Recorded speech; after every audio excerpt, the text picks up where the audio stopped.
comedian David Boyle, and I'm quitting alcohol. So you are back with His Holiness, fucking Jetsumna David Boyle. His Holiness Boyle. So I floated it with my wife today. I'm like, hey, I think in the future, I don't know when, but I think I've got to go all out on fucking Buddhism. And she's like, what does that mean? And I'm like, I don't know. I picture myself in like robes and shit at some point. And she's like, so what are you going to do, like a Buddha, and just leave your family? And I'm like, that's a very, very good question. I understand your I do understand your concerns. That really gets skimmed over in the Buddha's life. The whole ditching his wife and kid thing really doesn't get the emphasis you would think it would get. Obviously, a Buddha's biographer wasn't a woman. Otherwise, it'd just be this piece of shit just sat under a fucking tree for 10 years. I was cooking, I was cleaning, this little shit was running around the fucking castle. He wasn't listening to anyone. Well, what was he doing? Sitting under a tree. Oh, I'm going to get enlightened. Oh, I'm going to save the whole fucking world. How about you save your family? You got a wife and kids sitting here. What about us? So I'm like, I don't know if I'm really going to get to Buddha's level. It's possible. I mean, anything's possible. But if you look at my past successes in all my other endeavors, then I'm not too sure if I'm really going to reach full enlightenment. But you got to give it a go. So I'm like, I don't know how it's going to fucking work, but I'm feeling the pull, and at some point, I'm going to have to really commit. And she's like, how is that going to work with comedy? And I'm like, I'm not entirely sure how it's going to work with comedy. And then she sat there in silence for a while because she was like, at least in comedy, you can potentially make some money. Like, there's hope, but there's not a lot of money in becoming a Buddhist monk. I don't even think they get paid. I think the good ones can make a little bit of coin, but I don't think that's the point. And then she was like, so what are your like plans? Like, you're going to go live in a fucking cave in a mountain somewhere, leave all of us behind while you get enlightenment? And I'm like, that isn't 100% going to happen, but I assume at some point I'm probably going to have to do that. See how hard it is to get enlightened around here? You got people fucking stopping you left, right, and center. The people who are meant to love you the most are the ones stopping you from fucking breaking the shackles of samsara. I was telling her about this Buddhist story as well, about the likelihood of being born into human form. And it has really shaken me. So I'm just going to read it to you quickly because I also read something yesterday about going to hell if you teach the wrong fucking teachings.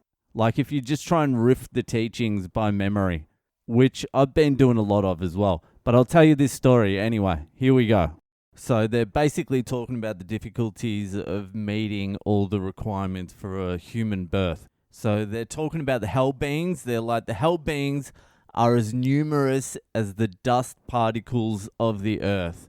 The pretas, which are like the hungry ghosts, are as common as the sand on the Ganges. Animals, as many as snowflakes. Those in the celestial and anti-god realms, as the stars in the night. Those who have a precious human birth with opportunities and blessings are like daytime stars. For example, it is taught that if all the world were water and a wooden yoke is just like a hoop. So if all the world were water and a wooden yoke were placed in the water and thereupon to be tossed by the winds, and a blind turtle surfaced once every 100 years to take a breath at the surface, for that turtle to put its neck through the yoke, through the hoop, would be easier than to obtain the precious human birth. Can you just think of that for a second? Has it done anyone else's head in? Just imagine the entire world is just water.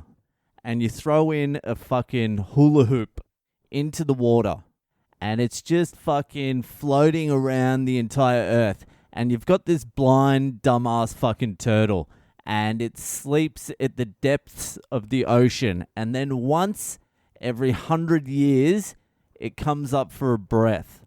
Just the blind little turtle just kicking its fucking legs, gets to the surface, and just by chance, it puts its head through the hula hoop.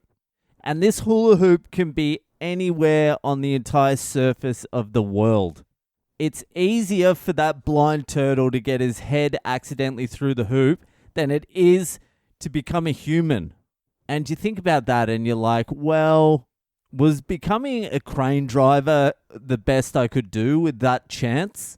Was telling some jokes on the shitty fucking floor of a bakery to two people, is that using my 1 in like 50 fucking trillion chance of getting my turtle head through the fucking hula hoop? Even if it's not true, it does make you think. Like, am I using this opportunity of being a human being to maximum effect? I mean, I spent 3 hours today watching the UFC, and to be honest with you, that was worth it. I wasn't cheering for anyone, and I prayed for all fighters' well-being, but I did enjoy watching it. I haven't cleansed completely. That Comes Up fucking Burns fight was insane. Then the Aussie Volkanovski looked great too. But again, even that, which I did enjoy to a very certain extent, am I really using this human life to maximum fucking effect? I'm a blind turtle that got its head through a fucking hula hoop. That's what I feel like, actually. That's what they leave out of the text. You'll feel like a blind turtle. When you get to Earth, you'll feel like a blind turtle that accidentally got his head through a fucking hula hoop. Nothing could be closer to the truth than that. That is exactly how I fucking feel. Maybe that's part of the analogy as well. But anyway, until I can convince my wife to let me be enlightened, looks like Boyle's going to be around for a while. I might have to just get enlightened on the sly. I'll do it as well. I'll get fucking enlightened behind your back. Anyway, that's it for tonight. If you're enjoying the podcast, give it a share around. I'll be down in Melbourne for my comedy festival show this Thursday. Get tickets to it. And I'll be doing a show this Saturday as well. Get tickets to it all. Melbourne people, Sydney people, all you cunts. Anyway, that'll do, and I'll see you the fuck later.